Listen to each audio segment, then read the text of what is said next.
very easily accessible, available to us everywhere. If you have to go to a therapist or a psychiatrist, you need to pay them money. Yeah. But this is available everywhere.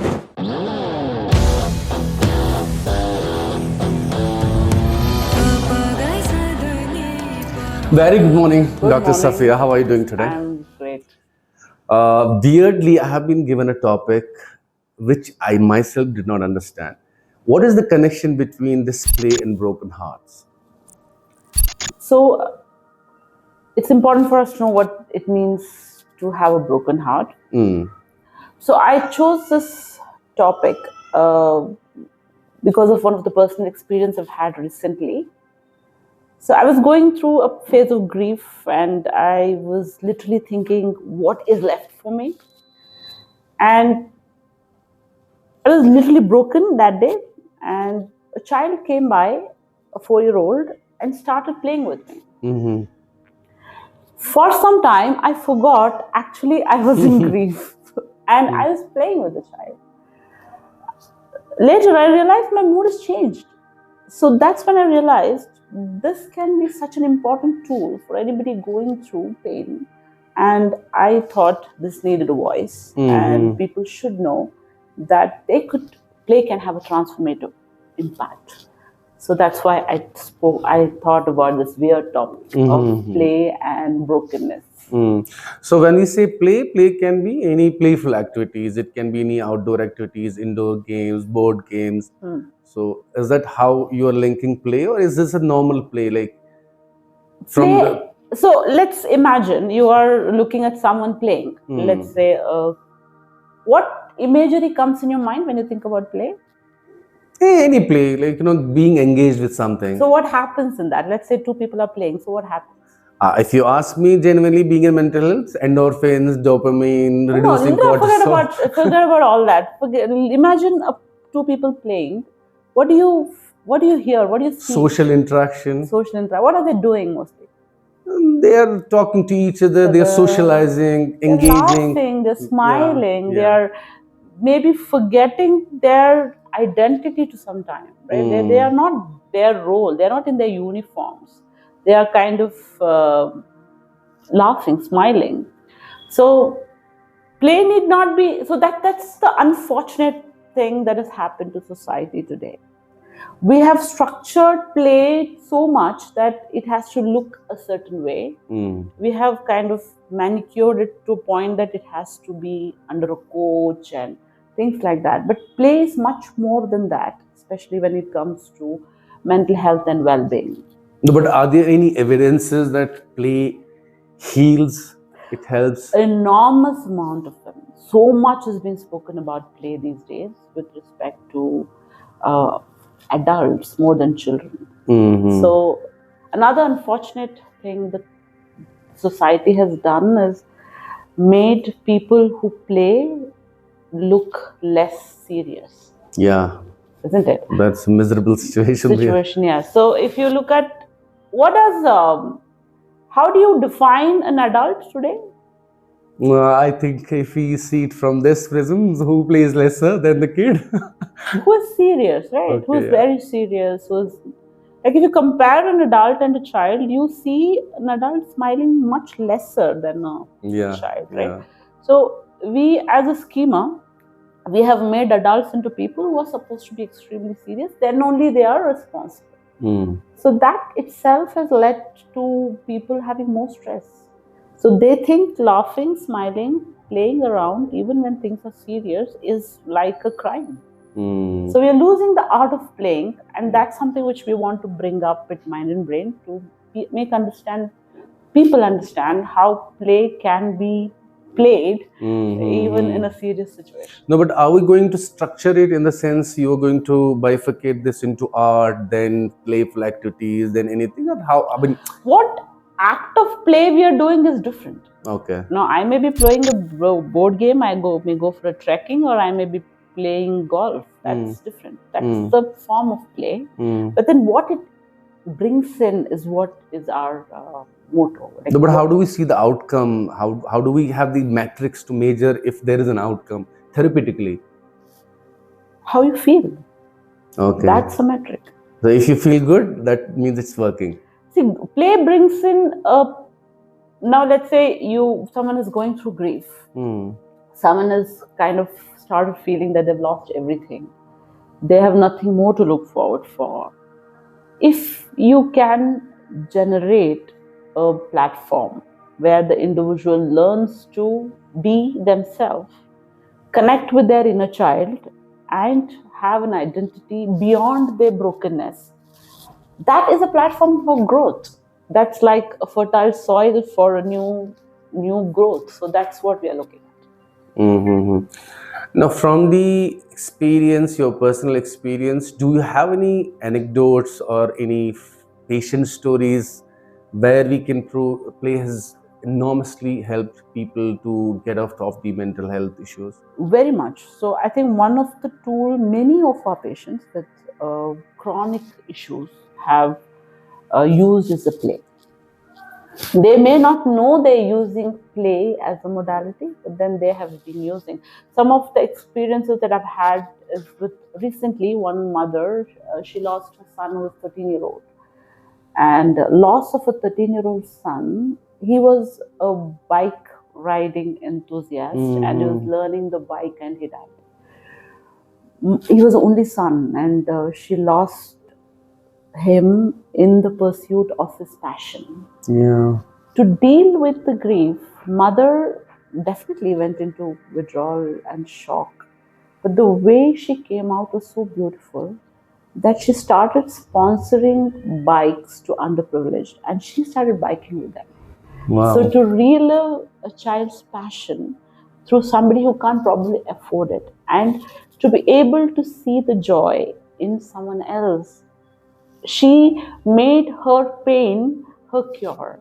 Now she's somebody who is running an NGO who does this for underprivileged and sponsors people to get into international play and stuff like that. Okay, I've seen this trend wherein people have started their businesses, then they have this storytelling art wherein they link some of their personal experiences. I see it from the prism of marketing. So when somebody starts a business, to kind of sink in the market, to penetrate in the market, they will have a very good emotional story. Emotional story to kind of people buying it. So you are saying that the storytelling is a marketing strategy? Yeah. I'm not talking from that lens at all. I'm talking from a pain point of view. Now, somebody wants to sell something and tell their pain. That is a different thing. I am looking at play as a cure to the pain, not as something selling. It's not selling. It's like in the story of the mother who was trying to use bike riding. She is not trying to make a business out of it. She is trying to make a direction for herself. Storytelling, for that matter, that can be one of the play. Most of the people who keep reliving their pain, they can kind of that keeps coming up in their head, especially who have gone through abuse, trauma, who have not yet had a closure with whatever they happened. They struggle with their identity because of that particular event. Sometimes what event happened to them, let's say business failure, it's just not what happened to them, what happened inside them, and that turmoil of what happened inside them so much is recurring so much inside them that they want to keep talking about it, because when they keep talking about it, they kind of relive it, give it a shape, give it a validation, give it a color and a shape to it. So in a way, the storytelling becomes a narrative and also becomes a point of expressive art.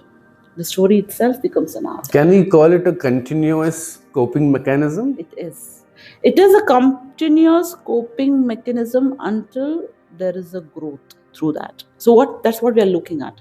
So any form of play, let it be storytelling, let it be art, let it be game per se, if it is leading from a point of pain to power, in the sense the person is in pain, any sort of pain, but it is in any way reclaiming their power, empowering them to even accept their own trauma, that becomes growth.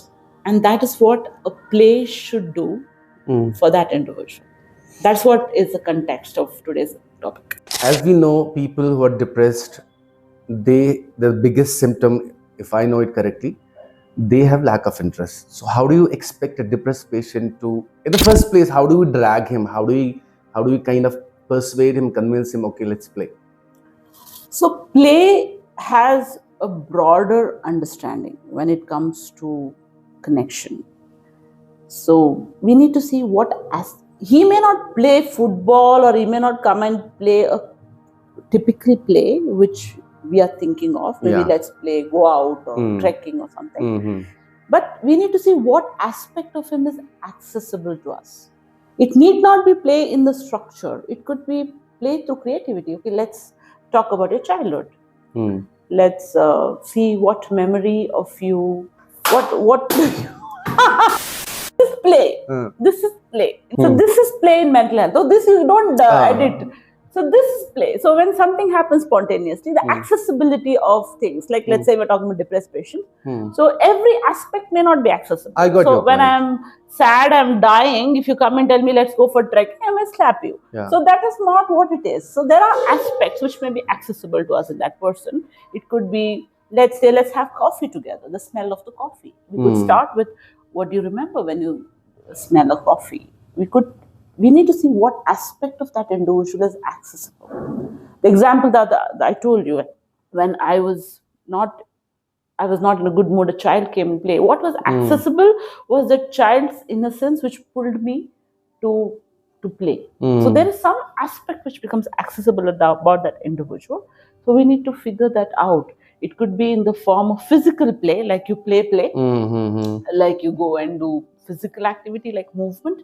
It could be sensory, like you smell a coffee, you touch something which is softer, or you hold the ice, or you feel, you kind of smell something good like a perfume. Or it could be you're touching a clay, you're touching a mud, or you're touching something sensory which kind of induces that kind of play within you, which may be obviously not a play, but for that individual that could be some kind of a stimulation which stimulates the brain to be able to be a little more better than how they feel. Okay, one silly question.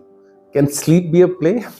Sleep can be a refuge for many people who would want to avoid seeing life. So it could be it again is relative. What aspect of sleep are you talking about? For sometimes many people, because we're talking to people with depression, it could be a refuge. That I withdraw myself into sleep, and I use it as an excuse not to connect with people and not to play, by the way. It's not a play, it's not to play. Okay, for those who are addicted to video games, do you think we can include video games? Because kids would be watching us. So video games is not as evil as we think. There are different kinds of people. There are people who are very extrovert. For them, playing in a social structure, in a community-based games, in theater, or in any of those forms is easier. Like they want people more. They want a community. They want others to be there with them. That's a blessing they have. There are children who are having issues like ADHD, autism, depression. They don't want people. They don't want to connect at all. They don't want human beings around them. They do not want, or they do not have the capacity, or maybe a capability to communicate in a language or a speech. So then a non-verbal communication comes into picture, video game being one of them. There is a route to express themselves where they have a different format there. There's a stimulation of sound. There is sometimes online friends coming up. Other way of non-verbal communication or non-verbal play is through nature. Walking in nature, walking barefoot, you having to feel the rain. Just going for a walk. Connect with nature, to rain, to play, to smell. Is praying a play? Yeah. Yes. You play with your wounds. You play with your emotions. You play with your creator, basically, to kind of give a different perspective and meaning to what pain you're going through. So recently there was a study of people who are dealing with death, like nurses who are working only with dying patients.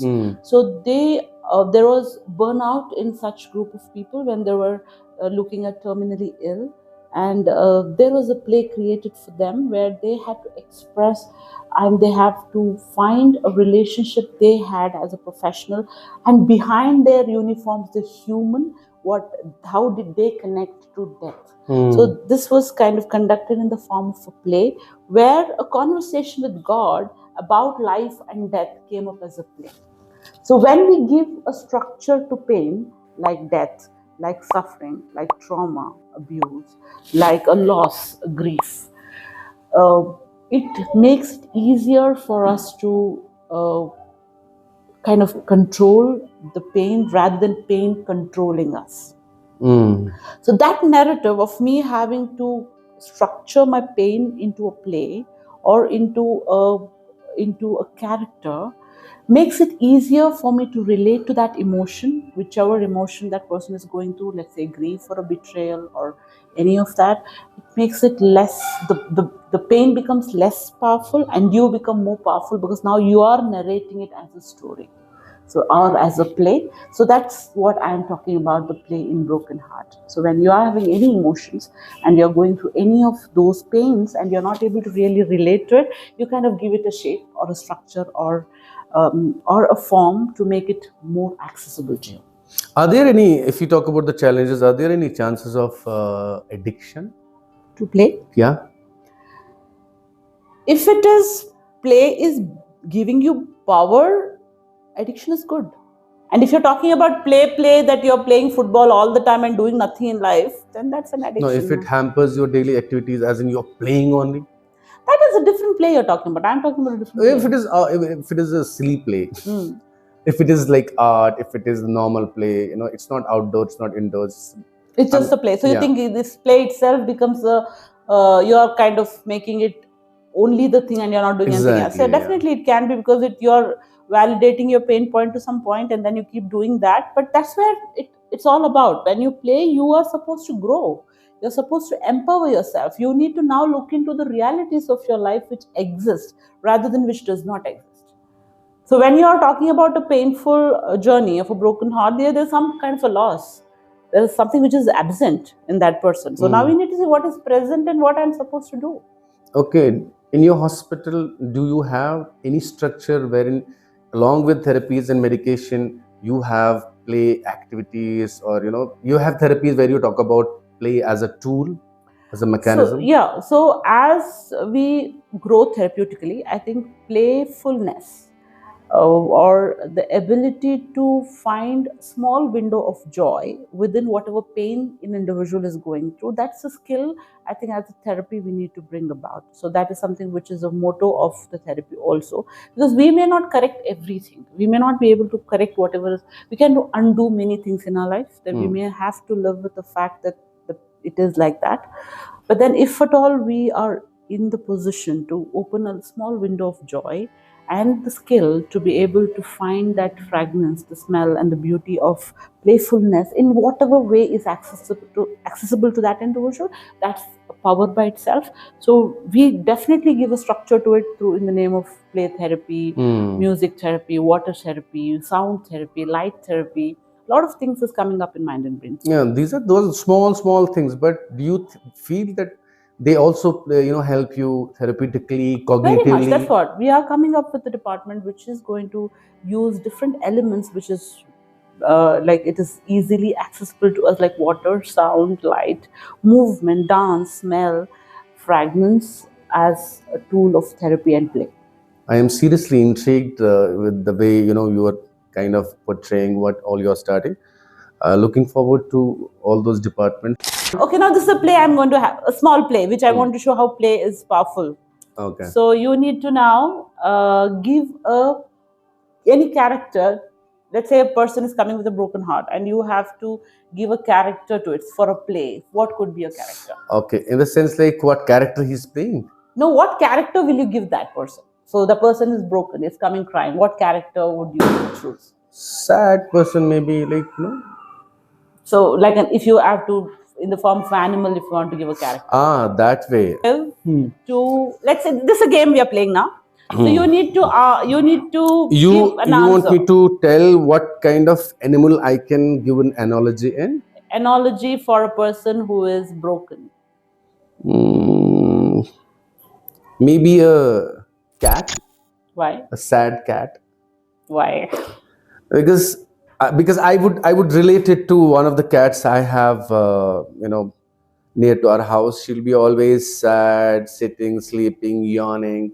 Hmm. So I think maybe because I perceive the cat which I have in my house as sad, and So you would correct. See yeah. how it is relating. So if you have to give a fragrance to joy, what it would be like? If I have to give fragrance to the joy, Yeah. I think I'll give oud, Okay, why? because I feel oud is like, it's like a trance. It's like a, that aura. It's like stimulation. So I would relate it You kind of think that way. personally, right? Okay, if you have to give a flavor to anger, Very difficult. I think I will give mirchi, like green yeah. chilies. If you have to give a voice to anxiety, Voice to anxiety. Voice to anxiety. I think Dr. Gru. It's one of the characters in one of the movies my daughter watched. It's hmm. like a coarse horse voice. When he's always angry, he's tall. Hmm. I think it's one of the millennials or Hmm. menials. No, Hmm. they talk gibberish. They Hmm. talk a language, but they have one leader. That's Hmm. Dr. Gru. Okay. So I would give that voice. A costume to sadness. Black. How do you feel after going through this? I feel good. Yeah. There's an access, right? Yes. Access to Yes. Yes. yourself. Yes. This is a small example how a Oh, different okay. way can access to your inner space, That was great. and That was great. Yeah. how we could make it accessible to anybody who is going through anything in whatever capacity we can, like in the form of language, in the form Okay. of creativity, in the form of literature, in the form of touch, in the form of dance, in the form of art. It could be anything that kind of makes sense to that individual and what accessibility we have at that point of time, and create an inner journey. This is a reconnect your inner child so that you play and not forget to enjoy that. Dr. Safia, that was awesome. I could relate that.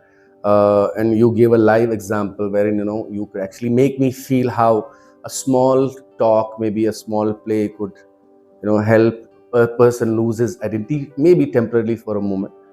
So that becomes an access point for us to build further. Yeah. Okay, do you think art and craft can be included in this? Yes, Right? it's very much a form of expression.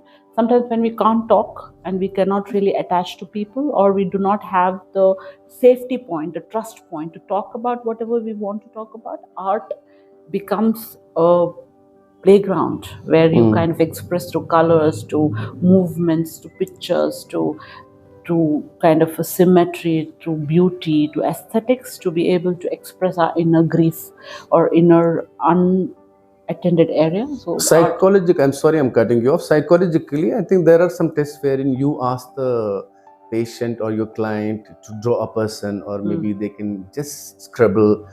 Is it evidence based? Like if somebody is drawing a particular way and he is kind of thinking that way? yeah, we do have projective tests like Rorschach and TAT and everything, which projects your inner needs, unmet desires, unmet fear, abandonments. There's a systematic study of this. What we portray, what we draw, what we kind of understand does talk about our inner self. It is a scientific study by itself.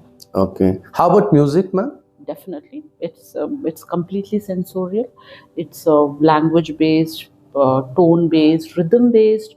It is based on emotions. It has a different base. So definitely music is another very big form of play. So how about the religious chants, like faith based, if somebody wants to listen to their religious scripts? Yeah, that was the only modality once Back upon then. a time, and that worked wonderfully well with the community.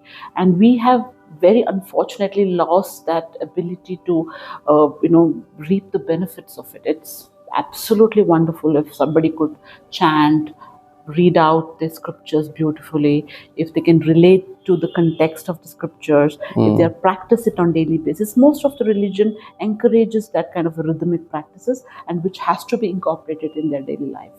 I think we were discussing about this earlier. Like whenever somebody is indulged in play, so biologically also there has been a raise in the hormones, Yes. which are meant for your happiness, your joy, and it also reduces cortisol.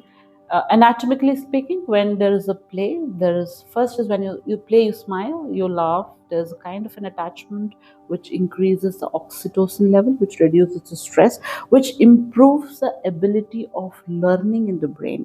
Your creative space is better, your attention span is better, your prefrontal cortex is working better. So you are able to process information, process trauma, process pain better.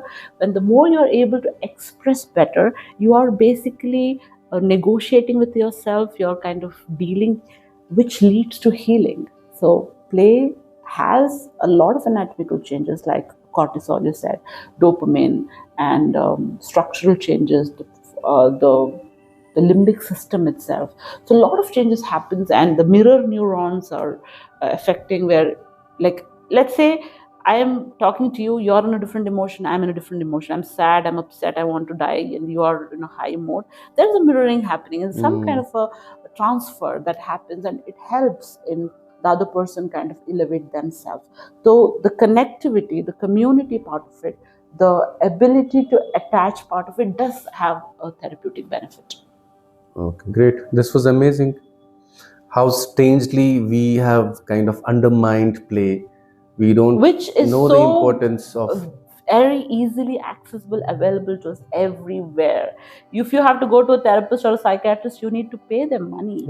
But this is available everywhere. A smile, a connect, a touch, a feel, a smell, a nature, animal, pet, sun. Everything is available around us. But if you're doing it without the help of an expert, obviously you won't have that metrics wherein you can evaluate pre and post. Yeah, that's another aspect of it. But I'm talking about accessibility. Accessibility. Is the doctor every time accessible to everybody? Yeah, no. So that's where people should learn to play with themselves first of all, with things around them, and with people, of course. It was a nice podcast with you today. Though we were all over, we were haphazard, but I think the message is very clear. I would want you to conclude this podcast with a nice message for our audience, like how we can, in a nutshell, tell them how play is very important, how it helps you cognitively, therapeutically, and if there is any structure they can give it to it. So if you can't afford an umbrella and if it rains, learn to dance. That's the best way of looking at life. Can I paraphrase it? If you don't get an umbrella and if it is raining, learn to dance. Yes. Great. And get wet. Okay. That was and enjoy the wet. Okay. Enjoy the wetness rather than complaining about it. Then what about the consequences? Then going home, then taking bath.